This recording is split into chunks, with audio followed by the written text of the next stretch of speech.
Je le répète, ce que certains diront n'engage que certains, car ce qui est dans le cachet, nous ne te jugeons jamais avec ce qui est dans le cachet.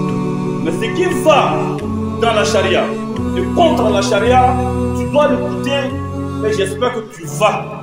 Il y a des gens, écoutez très bien, il y a des gens quand ça va, il y a des gens qui vont te dire, ah vraiment Oussaz, je t'aimais, moi j'aimais trop ton affaire, mais aujourd'hui là vraiment, tu m'énerves quoi. Parce que tu as dit quelque chose que lui n'a pas compris mais qui ne lui plaît pas. Et il y a quelqu'un d'autre, lui, il va te dire, Oussaz, vraiment, au même moment, hein, sur le même sujet. Quelqu'un d'autre va te dire, Oussaz, vraiment, moi je ne t'aimais pas, Wallah, le début, vraiment je t'aime maintenant quoi, ta parole de maintenant là, vraiment c'est bon. Après demain tu vas parler.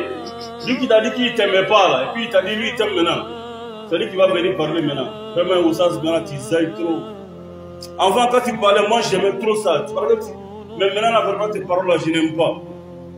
Tu m'énerves quoi. Dans la fouiller. Et d'autres vont te dire, Oussaz, vraiment moi je ne t'aimais pas, mais vraiment ta parole de maintenant là, c'est bon. Le jour moi je vais prendre le micro. Je vais dire vraiment, wallahi, le président, c'est le meilleur des présidents, vraiment il faut voter pour lui. Tout ce qui dit, c'est un malhonnête, s'ils vont sortir, ils vont venir dire autre chose. Et ceux qui disaient que j'étais bon là, ils vont venir dire, vraiment, on savait que le gars là, c'est un vendu. C'est un vendu. En réalité, vous allez comprendre que le problème des gens, ce n'est pas le message, c'est ce qui leur fait plaisir. C'est pourquoi je m'engage et je dis, pour l'éternité, vous allez toujours dire j'aime, mais j'aime plus. Et vous allez toujours dire j'aimais pas, mais j'aime. Le type d'Aguib ne changera pas. Le genre d'Aguib là, ça ne changera pas. Ceci est un message pour le premier groupe. Deuxième message, c'est pour ma soeur Akolia. Comme je l'ai dit, ma soeur, nous n'allons jamais te juger avec ce que les gens disent. Et nous n'allons jamais te juger avec ce qu'on n'a pas vu.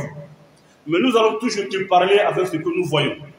Ce message d'aujourd'hui est pertinent et il faut que tu l'écoutes avec attention.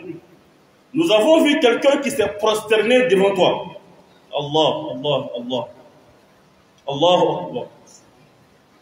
Adissa Touré, c'est notre soeur, Ya Rabbi, Allah Kana Kanda. Tous ceux qui la jugent, quand ils disent nous allons la juger aussi avec ça. Pour l'instant, qu'ils fassent leur recherche.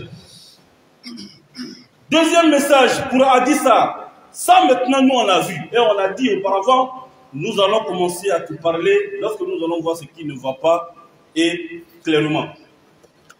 Malheureusement, je n'ai pas pu la voir depuis avant-hier. Je l'appelle et je n'arrive pas à la jouer. Même avant de commencer le khutbah tout à l'heure, j'ai essayé.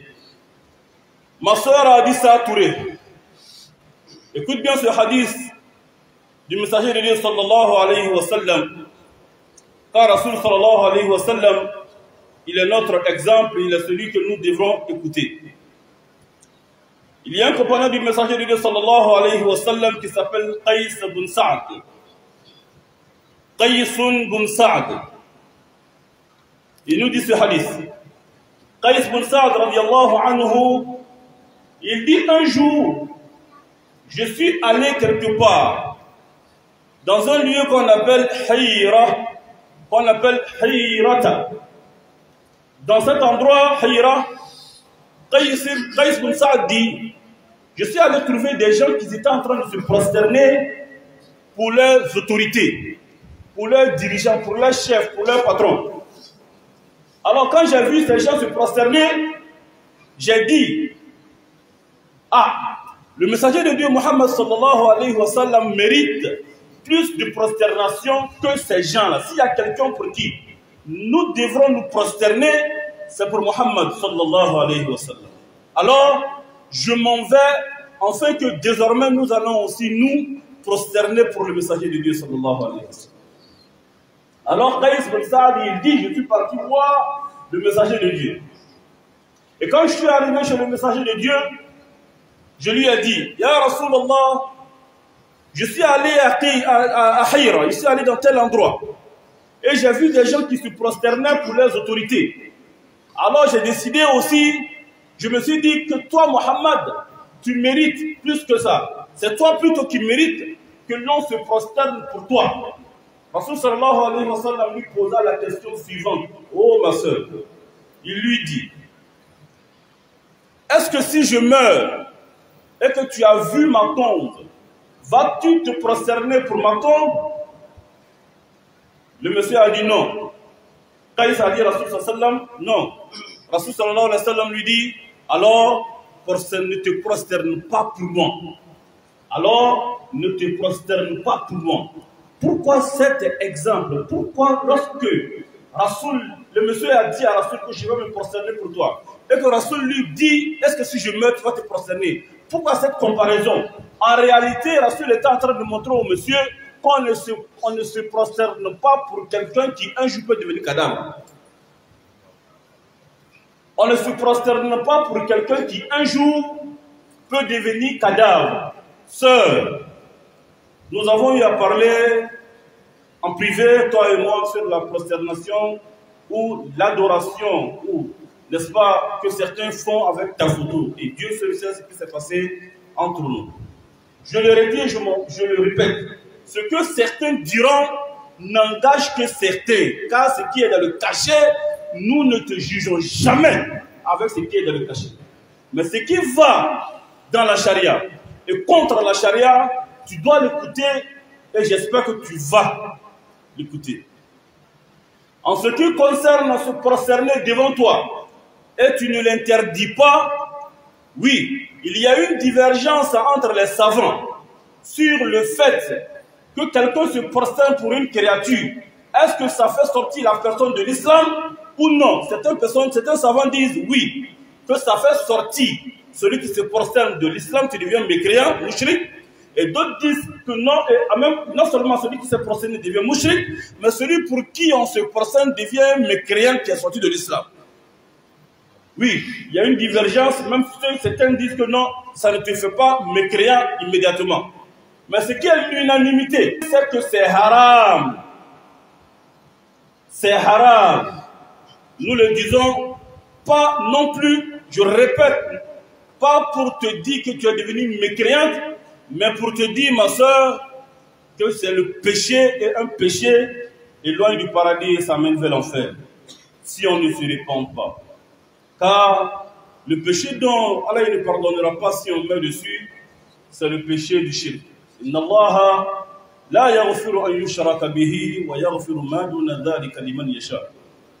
Dieu ne pardonne pas qu'on l'associe à quelque chose, mais il pardonne autre que ça pour celui qu'il veut. Alors, c'est haram d'accepter que l'on se prosterne devant toi dans l'unanimité des savants. Dans l'unanimité des savants.